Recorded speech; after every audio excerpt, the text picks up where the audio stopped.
Dans le plus ancien parc naturel du monde, le Yellowstone aux États-Unis, le spectacle est incomparable.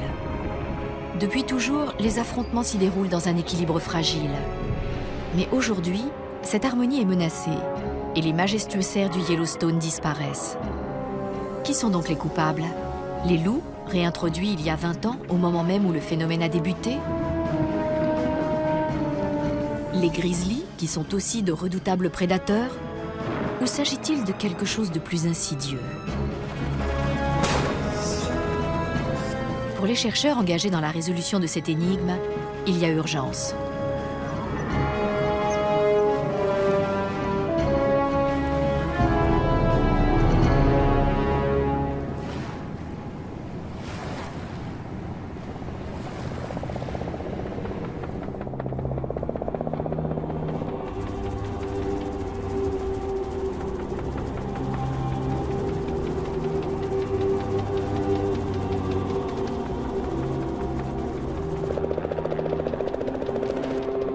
Dans cette mystérieuse affaire de disparition, pour dresser la liste des suspects, il faut commencer par étudier les victimes.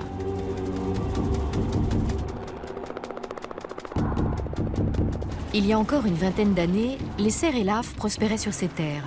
On en dénombrait près de 20 000. Mais aujourd'hui, il en reste moins du quart.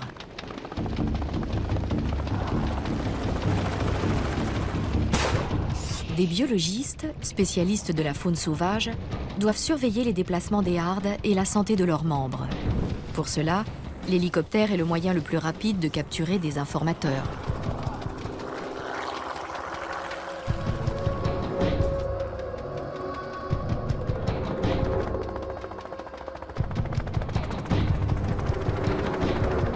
La méthode peut sembler brutale, mais les chercheurs savent d'expérience que c'est la moins traumatisante.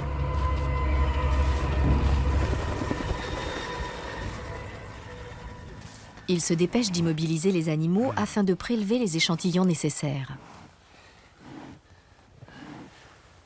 Le biologiste Arthur Middleton enquête depuis quelques années sur l'inquiétant déclin de la population de cerfs et laves. Il y avait urgence et le projet était sur pied. Alors j'ai traversé tout l'État du Wyoming, depuis l'université jusqu'au nord-ouest, et j'ai commencé le travail de terrain.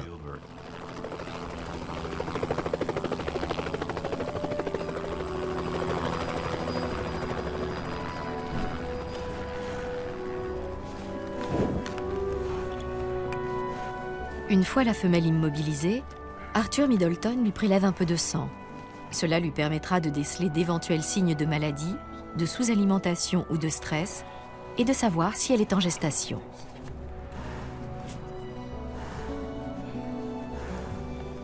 Puis l'animal est équipé d'un collier GPS qui transmettra sa position toutes les 3 à 5 heures.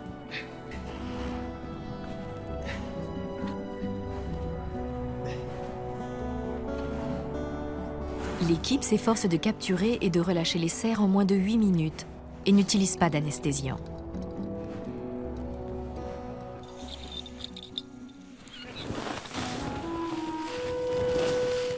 Ayant maintenant rejoint les rangs des informateurs, la biche recouvre sa liberté.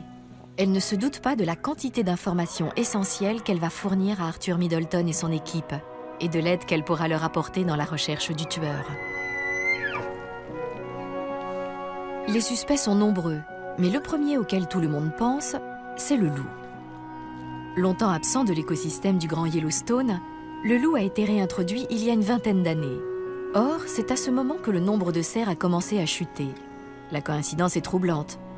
Mais avant d'accuser ce redoutable carnivore, il faut des preuves. Considérés autrefois comme des animaux nuisibles, les loups ont été systématiquement éliminés dès la création du parc en 1872. Dans les années 20, les loups avaient tous été exterminés et le parc pouvait s'ouvrir aux touristes. You've just entered Yellowstone National Park. You're a mile and a half above sea level, and the air is clear and invigorating. All around us is the evidence of the park's volcanic origin. All the flowers and forests and mountains are reserved for you.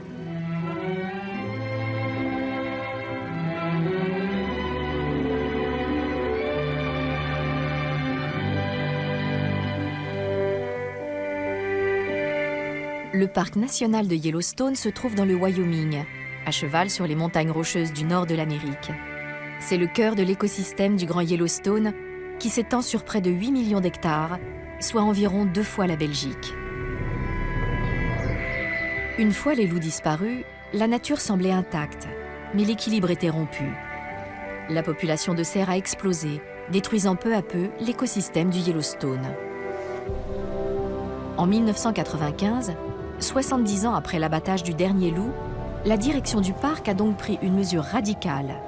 Elle a fait venir toute une meute de loups du Canada et les a relâchés. Les loups ont été réintroduits au milieu des années 90 et biologiquement parlant, ça a été une formidable réussite. Leur nombre a augmenté très rapidement et ils ont prospéré bien au-delà des limites du parc, dans la région environnante. Mais tout le monde n'était pas aussi enthousiaste. Les chasseurs étaient en concurrence avec le loup pour le gibier et les fermiers qui craignaient pour leur bétail prédisaient une catastrophe. Les loups ont fait exactement ce que les biologistes du parc attendaient d'eux. Ils se sont mis à chasser activement les cerfs et l'AF, réduisant leur nombre et améliorant de ce fait l'état de santé des troupeaux.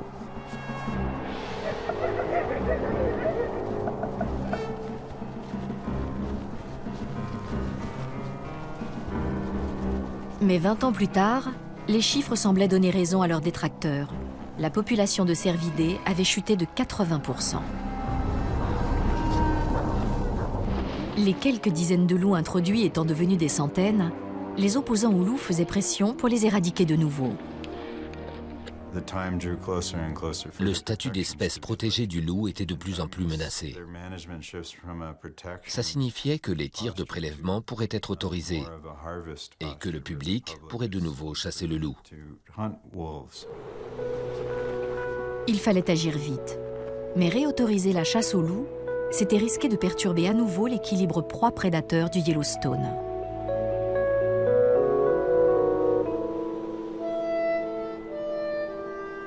C'est à cette époque que le jeune biologiste Arthur Middleton a été envoyé sur place pour déterminer si le loup, ce suprême prédateur, n'était pas devenu responsable de l'extinction des cerfs. Je suis venu ici pour répondre à une question que se posaient de nombreux habitants de la région et de nombreux scientifiques, à savoir, la présence des loups pouvait-elle effrayer les cerfs au point qu'ils maigrissent, stressent et ne parviennent plus à se reproduire? Je suis donc venu sur le terrain pour observer les cerfs. Passer de longs et rigoureux hivers à surveiller les troupeaux du Yellowstone, ce n'est pas toujours une partie de plaisir. Mais pour Arthur Middleton, qui a jusque-là passé sa vie à étudier le loup, c'est une toute nouvelle expérience. Contrairement à ce que je pensais, les cerfs ne sont pas très actifs et ils n'ont sûrement pas affaire aux loups aussi souvent que ça. Ils passent leur journée à fouiller la neige pour se nourrir. C'est vrai qu'ils n'ont absolument pas l'air stressés. Lorsqu'ils sont à une distance confortable des loups, ils les regardent à peine. Et les résultats des analyses de sang confirment ce qu'Arthur Middleton observe sur le terrain. Les femelles sont en excellente santé et plus de 70% d'entre elles sont en gestation. Si le stress peut parfois empêcher la reproduction et provoquer des fausses couches, ce n'est visiblement pas le problème ici. Mais un autre élément est troublant. Les femelles sont plus âgées que la normale. Seules quelques-unes ont moins de 9 ans, alors que l'espérance de vie des cerfs dépasse rarement les 15 ans. Non seulement la harde diminue en nombre, mais elle vieillit. Cet hiver, les animaux semblent en bonne santé et détendus. Ils n'ont ni maladie ni parasites. Ils sont vieux, tout simplement. Il doit donc se passer quelque chose à un moment ou à un autre de l'année qui entraîne la mort des plus jeunes. Le printemps arrive et avec lui commencent les grandes migrations des herbivores en quête de meilleurs pâturages. De nombreux cerfs équipés d'un collier quittent ainsi leur habitat d'hiver pour gagner les hautes plaines du parc où les attend une herbe grasse. Ils y seront juste à temps pour la saison des naissances. L'un des événements majeurs de cette période de l'année, c'est la migration des grands herbivores. Le cerf élaphe, l'élan, l'antilope d'Amérique, le cerf à queue noire, le mouflon d'Amérique, des dizaines de milliers d'animaux se dirigent vers leur habitat d'été, près du centre du parc de Yellowstone. Et parmi eux, les cerfs et laves sont les plus nombreux.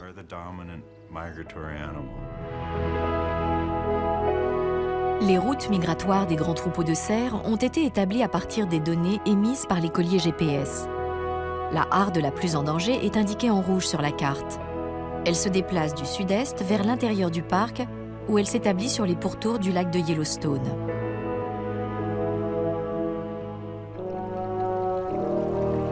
Le soleil dessèche déjà les prairies des basses plaines, mais sur le plateau, la végétation est encore abondante.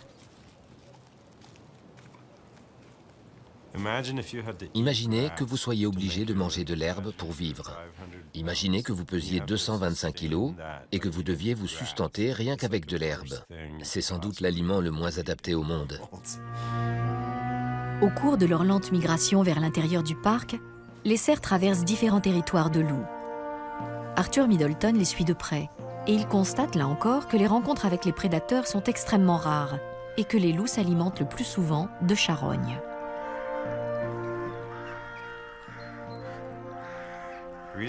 Ces observations sont importantes, car les migrations constituent une source de nourriture pour la plupart des prédateurs et des charognards auxquels on s'intéresse. À l'aide de son logiciel de localisation, Arthur Middleton suit en permanence les déplacements des cerfs et des loups. Et pour lui, les nouvelles ne sont pas toujours bonnes. Lorsqu'un animal ne se déplace plus depuis plusieurs jours, il sait qu'il n'est plus en vie. Le chercheur doit découvrir au plus vite la cause du déclin de la population de cerfs, car le braconnage des loups a déjà commencé.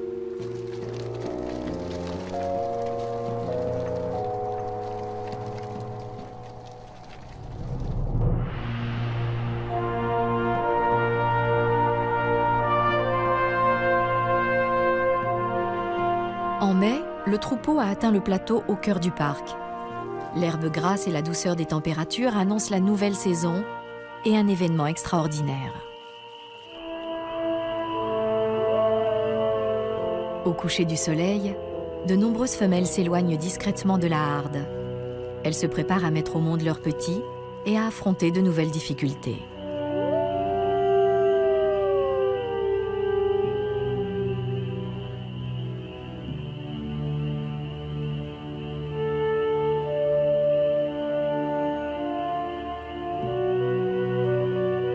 Le jour se lève, et comme chaque année, le miracle se produit. En l'espace d'une nuit, le parc de Yellowstone devient une immense pouponnière.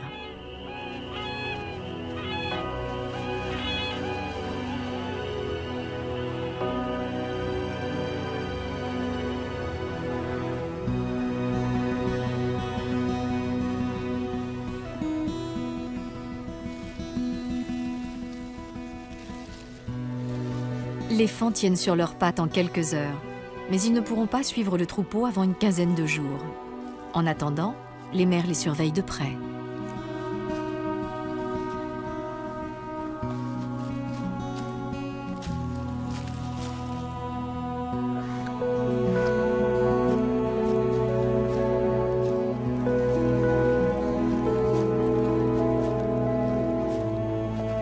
Les petits sont presque tous en bonne santé. Et leur nombre indique clairement que la gestation des femelles n'a pas été affectée par la présence des loups. Des loups qui pourraient en profiter pour attaquer les nouveau-nés. Il y a des proies jeunes et fragiles un peu partout. Mais les loups sont bien occupés avec leurs propres petits. Ce sont des parents dévoués, et la meute tout entière se mobilise pour nourrir les louveteaux. Des familles d'ours sont sorties d'hibernation. Les mères n'ont pas mangé depuis des mois.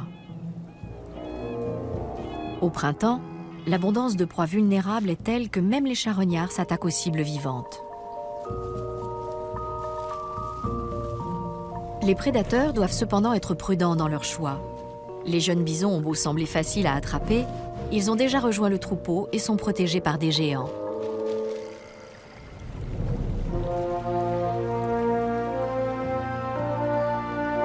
Les tout jeunes cerfs, en revanche, sont plus petits et n'ont pas encore trouvé refuge au sein de la harde. Leurs mères sont elles aussi extrêmement protectrices. Mais elles peuvent commettre des erreurs. Cette biche sait que l'eau la met à l'abri de presque tous les prédateurs. Mais le petit n'est pas de taille à résister à la violence du courant.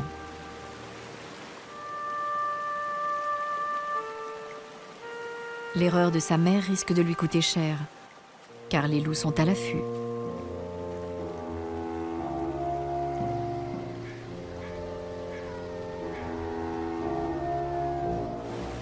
La mère comprend rapidement qu'elle n'aurait pas dû laisser son petit seul sur l'autre rive.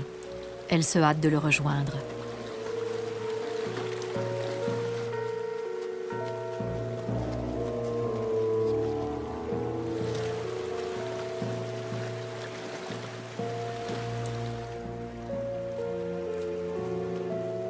Heureusement, le loup n'avait pas encore flairé sa présence.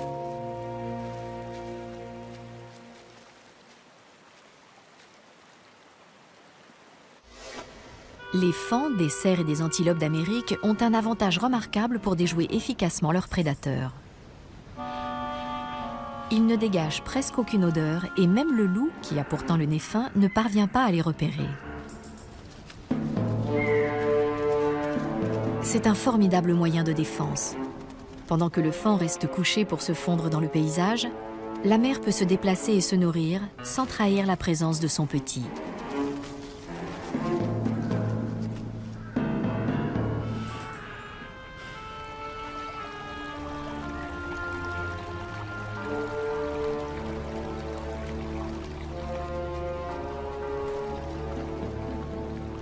Voici comment peut réagir une biche dont le faon est menacé.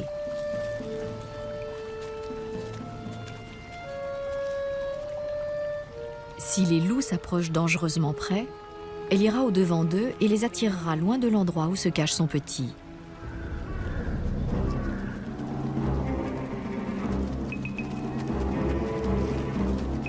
Elle sait qu'elle est assez rapide pour se mettre à l'abri dans l'eau.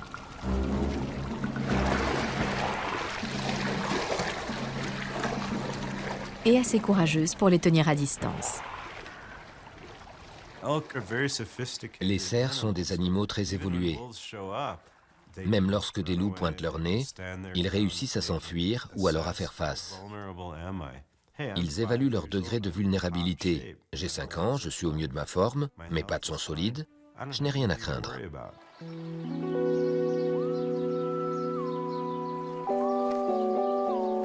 Quelques mois plus tard, le chercheur décide de recompter les faons. Et cette fois, le résultat est alarmant.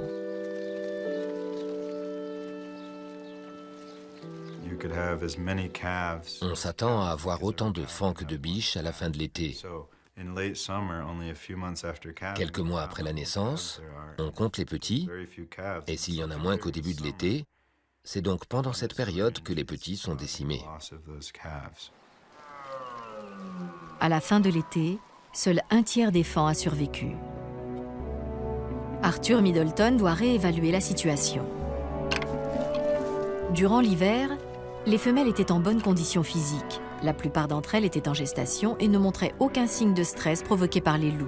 Certes, le troupeau est vieux, mais elles n'ont pas fait de fausses couches et les petits sont nés en bonne santé. Ce n'est qu'après qu'ils ont commencé à disparaître. Et les loups, d'après les observations, en tuent assez peu et ne semblent pas suivre les hardes non plus. Même si le déclin de la population de cerfs coïncide avec la réintroduction des loups, il ne semble pas exister de lien entre les deux. Et il est de moins en moins probable que ces derniers soient à incriminer. Les loups ne sont que l'un des 5 prédateurs, 6 en comptant l'homme, qui mangent du cerf. Et ils n'ont pas autant décimé les hardes qu'on le disait. Bref, après avoir passé beaucoup de temps à essayer de voir quelque chose qui ne se passait pas, il fallait que je découvre ce qui se passait. Quels sont les autres suspects ?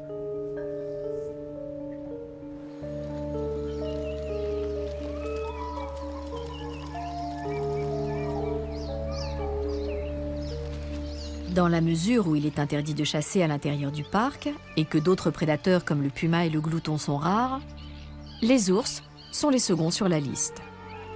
Il en existe de 2 sortes à Yellowstone, l'ours noir et le grizzly. L'un des deux est-il responsable de la disparition des cerfs?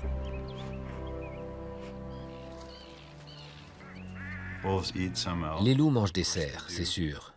Mais les grizzlies sont particulièrement doués pour dénicher les nouveau-nés. Ils sillonnent le terrain comme des chiens de chasse. Ils repèrent leur odeur, les attrapent et les mangent.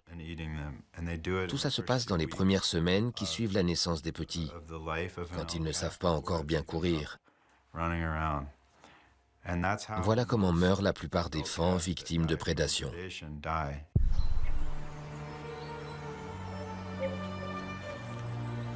Ce petit qui vient d'être tué par un grizzly est encore protégé par sa mère.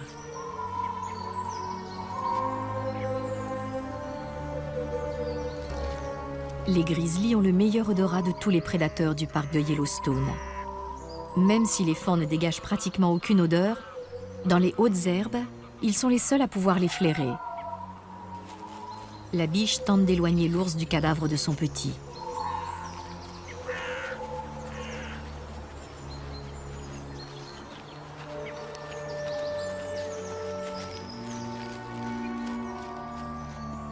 Mais elle est impuissante face à cet animal énorme.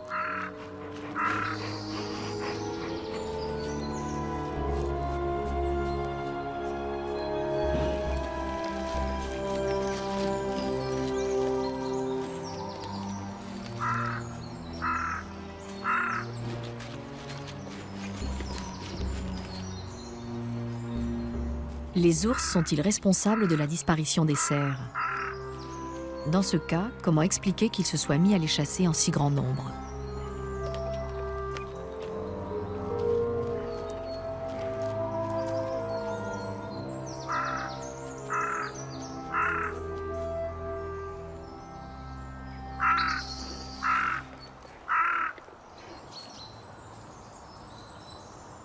Pour la direction du parc, il est temps d'élargir le champ d'investigation et de faire appel à des spécialistes des ours. Frank Van Manen et ses collègues connaissent les ours et grizzlies de la région mieux que personne.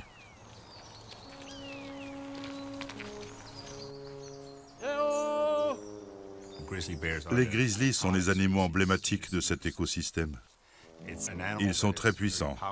Quand on traverse leur habitat, on sait que nous ne sommes pas les créatures les plus puissantes du coin. On en éprouve un sentiment d'humilité assez agréable.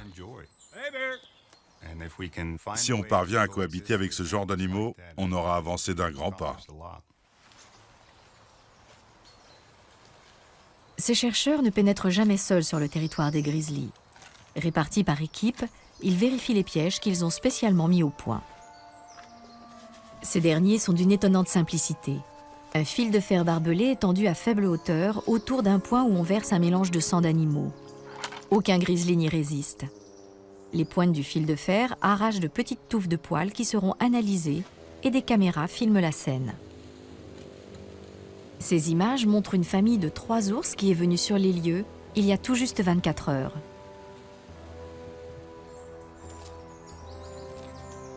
Comme prévu, ils ont laissé de précieux échantillons qui serviront aux analyses ADN. Les chercheurs espèrent pouvoir identifier tous les grizzlies du parc afin de les suivre à la trace et d'étudier leurs habitudes alimentaires. On peut obtenir beaucoup d'informations grâce à ces pièges à fourrure, car on récolte des échantillons d'ADN, on relève des empreintes génétiques. On peut identifier chaque individu et cela révèle des informations très intéressantes.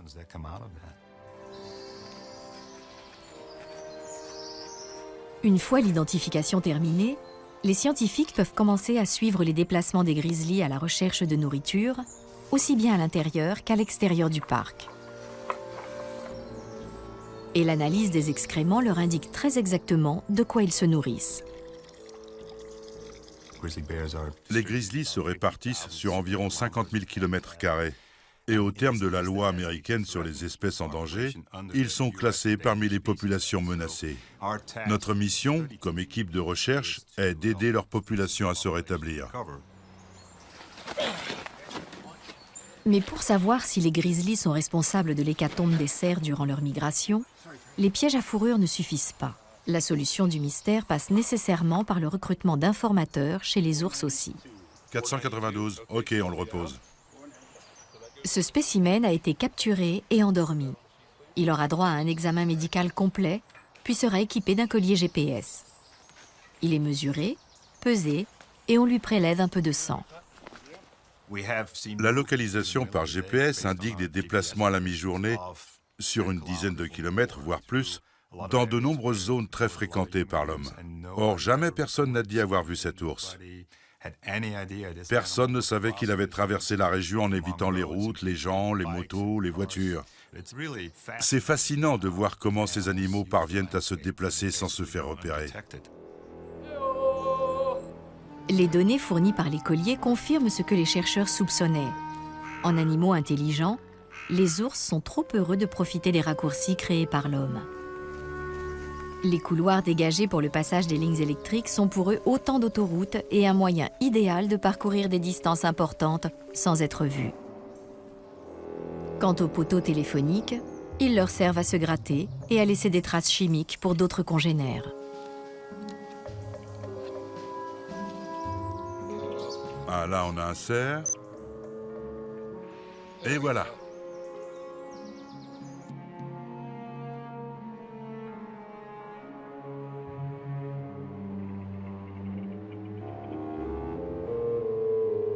Quant aux nouvelles sur l'état de santé de la population d'ours, elles sont excellentes.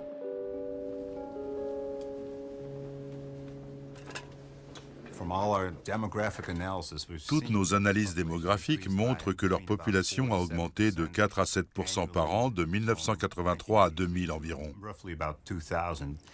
Depuis, cette croissance est un peu ralentie, mais rien n'indique un déclin, c'est clair.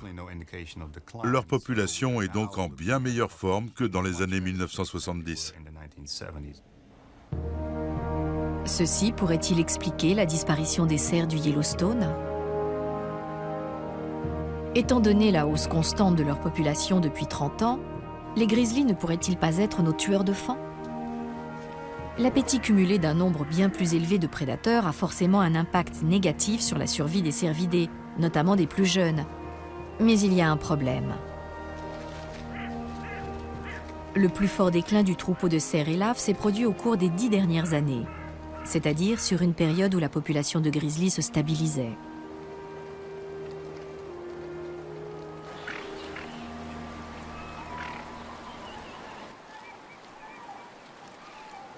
Accuser un seul prédateur devient de plus en plus difficile, et le profil de notre tueur en série potentiel se brouille.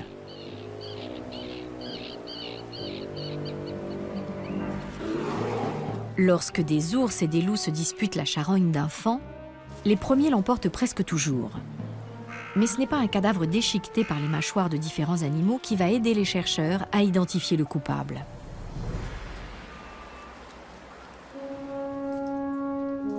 D'autre part, cela ne signifie pas nécessairement que les ours sont exclusivement carnivores et se nourrissent principalement de cerfs. L'analyse de leurs poils et de leurs excréments prouve justement le contraire. On a découvert que leur régime était incroyablement diversifié. Les grizzlies consomment 266 sortes différentes d'organismes. Plantes, mammifères, poissons, insectes. La variété est extraordinaire. Ce n'est pas pour rien qu'ils sont classés parmi les omnivores opportunistes. Après 3 à 5 mois d'hibernation, les grizzlies mangent même de la terre, peut-être pour remettre en route leur système digestif. Il est possible aussi que le potassium et le magnésium les aident à se débarrasser des parasites qui leur donnent la diarrhée. Et bien sûr, ils ont également besoin de protéines et de graisses. Des nutriments que fournit en quantité étonnante une proie minuscule qui se cache dans de drôles d'endroits.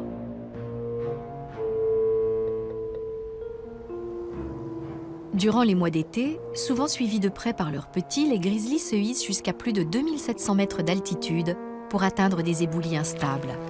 Ils sont à la recherche de toutes petites réserves de graisse qui s'abritent du soleil brûlant sous les pierres.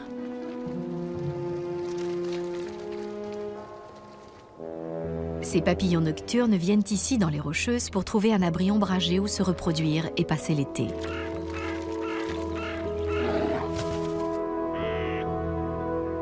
Ils en profitent pour se gaver du nectar des nombreuses fleurs des prairies alpines.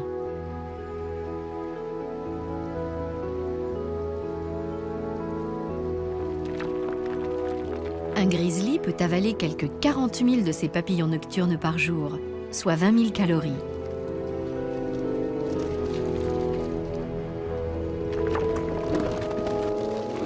Mais il arrive que des chutes de pierres viennent interrompre le festin.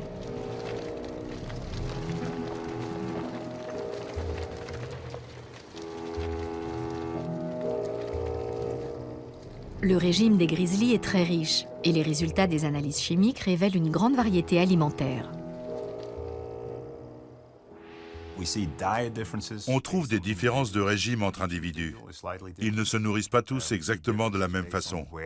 On trouve des différences selon le lieu où vit chacun dans l'écosystème et aussi dans le temps. Un animal peut s'alimenter très différemment d'un jour à l'autre, d'une saison à l'autre, voire d'une année à l'autre. Étant donné la diversité du choix à leur disposition, pourquoi les grizzlies s'acharneraient-ils à chasser les jeunes faons? Un mets important de leur menu viendrait-il à manquer? Pour se faire une idée complète de leur régime alimentaire et collecter des indices essentiels à la résolution de notre mystère, Frank Van Manen étudie les forêts de pins à écorce blanche. À cette époque de l'année, les écureuils roux se préparent pour le long hiver.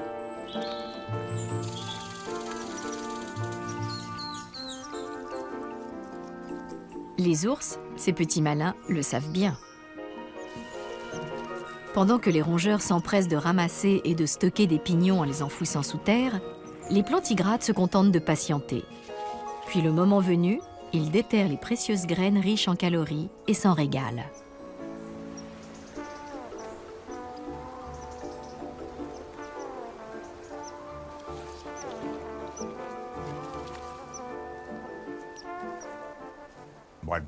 Le pin à écorce blanche fournit un aliment important aux grizzlies.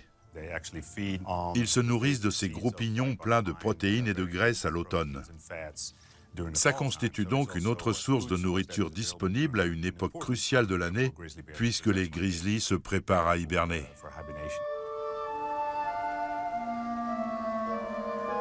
Malheureusement, les forêts de pins sont en train de disparaître.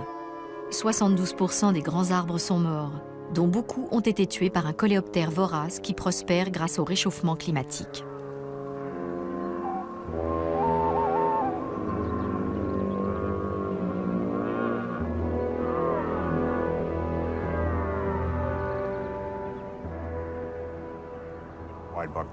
Le pin à écorce blanche a connu une forte mortalité pour diverses raisons. On assiste à un important déclin de cette espèce à l'intérieur même de l'écosystème du Grand Yellowstone. Cependant, les grizzlies se nourrissent de pignons uniquement en automne, avant d'hiberner, et pas au printemps, saison à laquelle les faons disparaissent. Ils ne sont donc sans doute pas responsables de la mort des faons, mais le déclin de cet arbre est un indice important car il révèle comment les animaux réagissent à la réduction d'une source de nourriture. On a prouvé qu'ils exploitaient moins l'habitat du pin à écorce blanche, ce qui est en soi une réaction. En revanche, ni leur domaine vital ni leur déplacement n'ont augmenté. Au contraire, il semble qu'ils trouvent de nouvelles sources de nourriture à l'intérieur même de leur domaine habituel. Conclusion, lorsqu'ils sont confrontés à une crise alimentaire, les ours ne changent pas de site d'approvisionnement, mais de source de nourriture.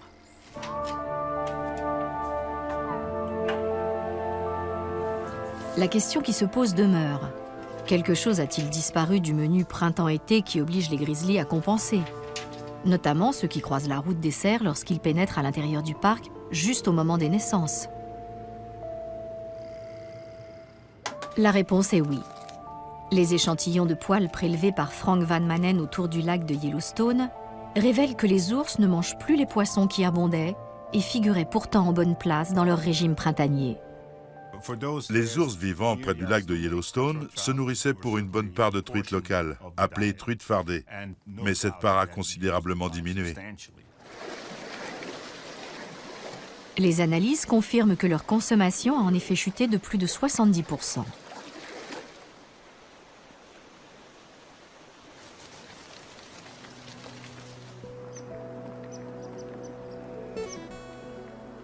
Et depuis une dizaine d'années, il ne fait plus de doute que le lac de Yellowstone a subi un terrible bouleversement.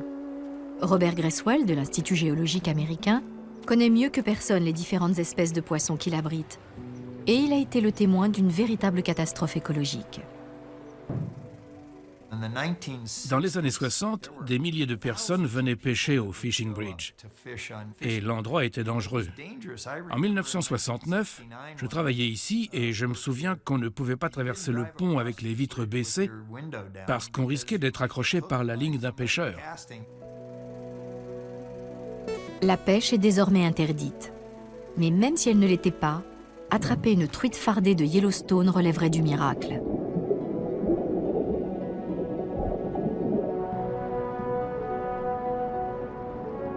C'est au cours de la dernière période glaciaire que se sont formées les chutes infranchissables de Lower Falls.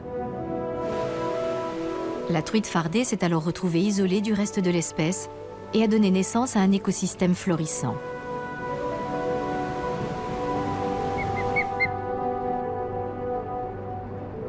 Depuis des millénaires, à la fin du printemps, ces truites remontent par millions les affluents du lac pour frayer. Comme tous les membres de la famille des salmonidés, elles vivent et se reproduisent dans des eaux peu profondes, ce qui en fait des proies faciles. Pas seulement pour un ours affamé.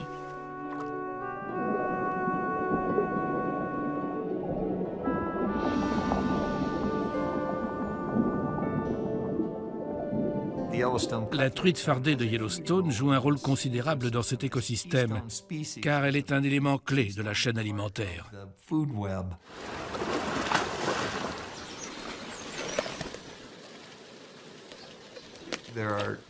On estime à 42 le nombre d'espèces animales qui, à un moment donné de leur vie, se nourrissent de truites fardées de Yellowstone. Les poissons frais de fin mai à début juin, exactement au moment où, au sortir de l'hibernation, les grizzlies ont désespérément besoin de protéines.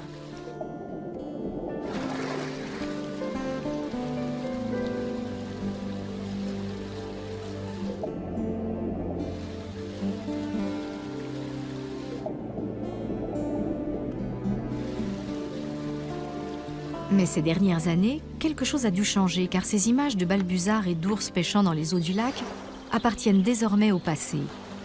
Les grizzlies ne mangent plus autant de truites fardées qu'avant.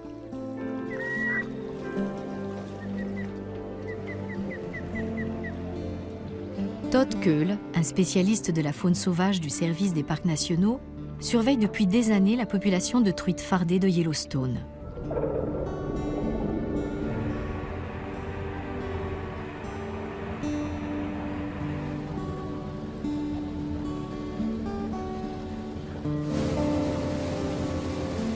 Aujourd'hui, il emmène un de ses fils à Clear Creek, une zone de frai où il a installé une station de comptage. Les changements y sont effrayants. Il y a 10 ans, quand je suis arrivé ici, au lac de Yellowstone, il y avait encore des milliers de truites fardées qui remontaient les cours d'eau pour frayer au printemps. À l'époque, on voyait passer les balbuzards avec des truites dans leurs serres. C'était très courant. Mais après, chaque année, quand on revenait pour effectuer le comptage des poissons, on constatait que leur nombre diminuait. Je passe beaucoup de temps ici et pourtant, ça fait des années que je n'ai plus vu un seul balbuzard dans le lac de Yellowstone. Les chiffres confirment la terrible vérité. Il y a 20 ans, 50 000 truites fardées de Yellowstone venaient frayer à Clear Creek. En 2014, elles n'étaient plus qu'une centaine.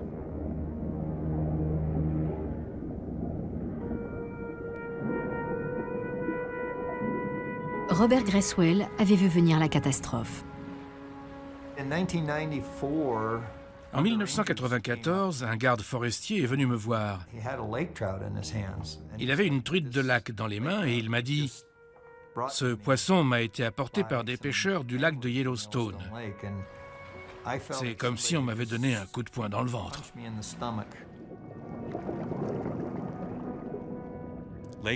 La truite de lac n'est pas une espèce indigène du lac de Yellowstone.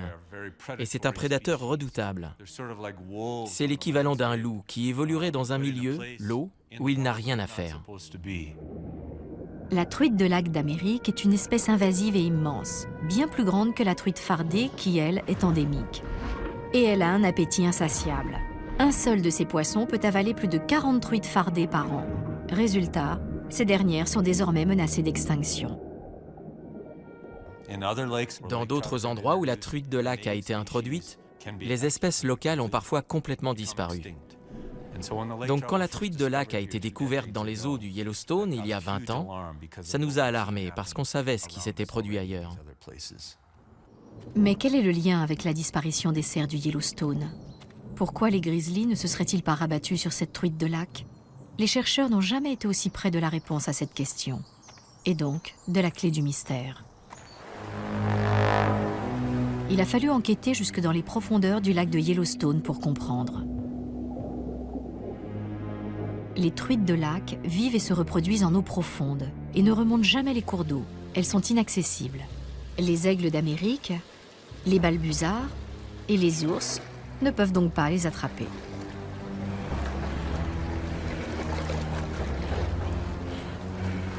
Les chercheurs touchent au but. Si les grizzlies, au sortir de l'hibernation, découvrent que leur source de graisse et de protéines la plus riche et la plus facilement accessible a disparu, que font-ils? Ils ne migrent pas en quête d'autres poissons. Les études biologiques l'ont montré. Ils s'adaptent et trouvent une nouvelle ressource alimentaire calorique sur la terre ferme. Et que font les grizzlies à la fin du printemps, lorsque le poisson n'est pas au rendez-vous? Ils s'attaquent aux cerfs qui ont gagné les prairies luxuriantes pour mettre bas. Ils choisissent les proies les plus faciles, les faons qui viennent de naître. C'est ainsi que les hardes vieillissantes voient leur population s'effondrer.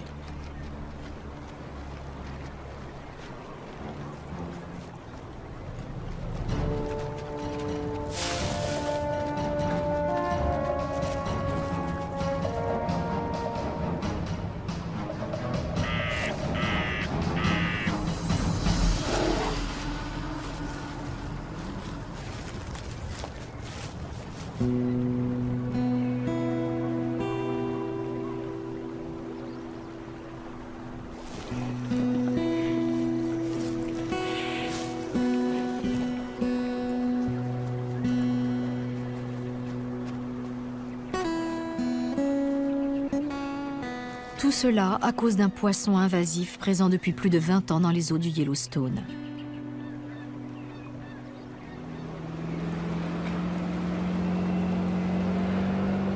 Depuis cette découverte, la direction du parc fait prélever du lac l'espèce invasive.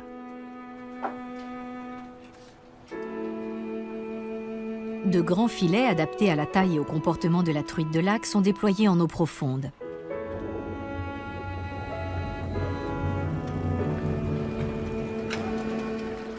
Leur maillage a été calculé pour que les truites fardées puissent s'échapper sans se blesser.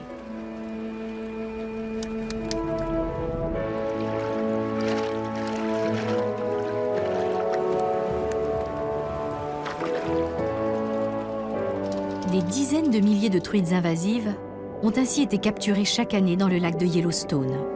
Pourtant, le nombre de truites fardées continue de chuter.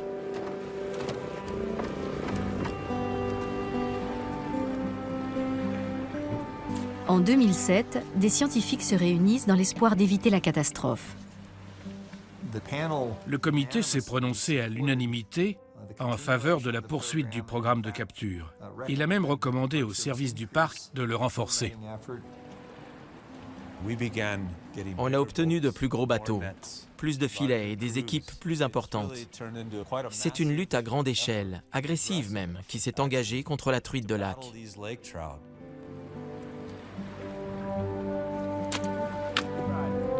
Les chercheurs doivent maintenant comprendre d'où viennent ces poissons.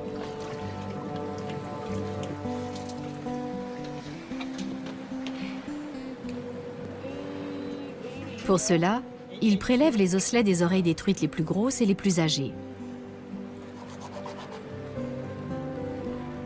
L'analyse au microscope de l'oreille interne révèle des anneaux de croissance, semblables aux cernes des arbres, qui indiquent l'âge et la provenance des truites de lac. On a découvert une modification de la signature chimique.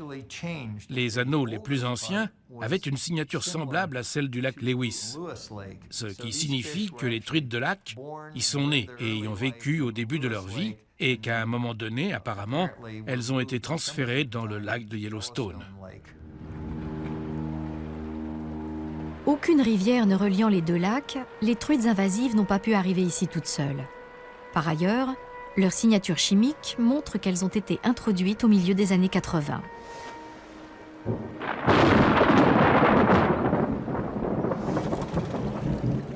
Personne ne sait ni par qui, ni pourquoi.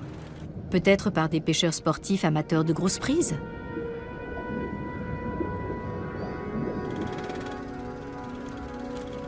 En fait, il faut remonter encore plus loin. Il y a plus d'un siècle, c'est la Commission américaine de la pêche qui a introduit les truites de lac dans le lac Lewis. La commission de la pêche y a vu l'occasion de commencer à peupler ces eaux non poissonneuses. À l'époque, on disait planter des poissons. C'est aussi comme ça que les truites de lac ont été introduites dans le parc national de Yellowstone. Jusqu'à présent, plus d'1 million de truites invasives ont été capturées et tuées. Et pourtant, la bataille est loin d'être gagnée. Le temps presse. C'est tout un écosystème qui est menacé. La disparition de la truite fardée se répercute sur toute la chaîne alimentaire du parc. Les biologistes doivent mettre en œuvre un plan plus audacieux.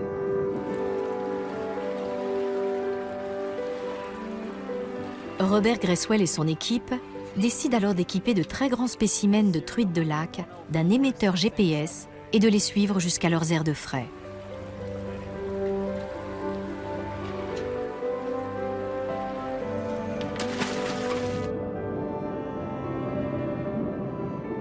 « 4, 5, 6, 7, on y est. » Une fois qu'on saura où les truites fraient dans le lac de Yellowstone, on pourra les étudier pendant la saison de ponte. Après 1 an de traque, les chercheurs découvrent l'une des principales zones de frai des truites invasives, au large de Carrington Island.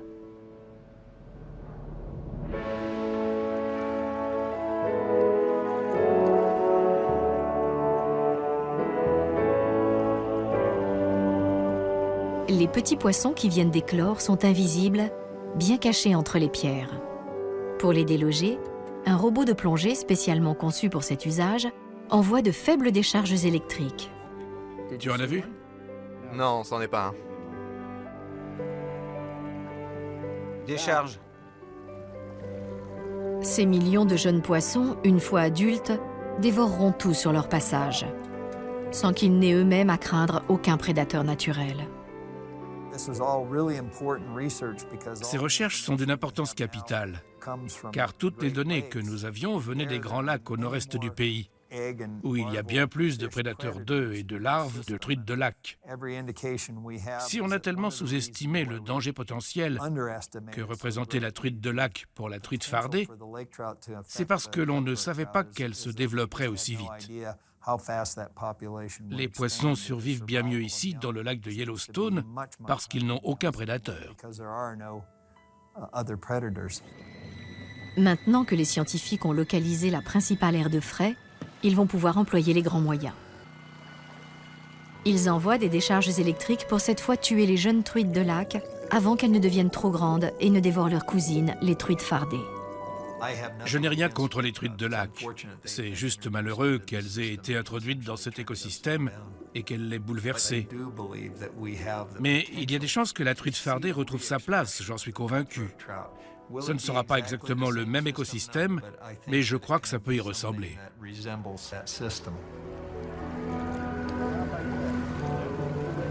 Et il y a effectivement des raisons d'espérer. Depuis 2 ans, le nombre des poissons invasifs diminue doucement pour la première fois. La première fois que je suis venu à Yellowstone, quand j'étais plus jeune, la nature était presque intacte. Maintenant que je travaille dans le parc, je tiens absolument à ce que l'écosystème soit rétabli. Pas seulement pour des raisons écologiques, mais pour que des gens comme mon fils puissent revenir ici un jour et y trouver une nature dans son état originel.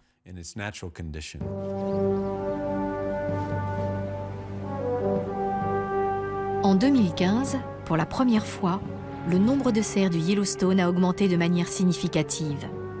Certes, on est encore très loin des chiffres d'il y a 20 ans, mais les troupeaux s'agrandissent. Et la population de truites de lac ne cessant de diminuer, les truites fardées pourront retourner frayer dans les nombreux affluents du lac.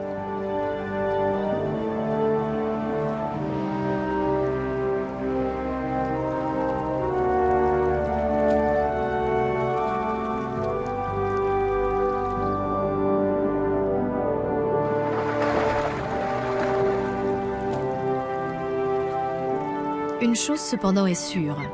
Au final, dans cette mystérieuse affaire, aucun prédateur n'est plus coupable que l'être humain.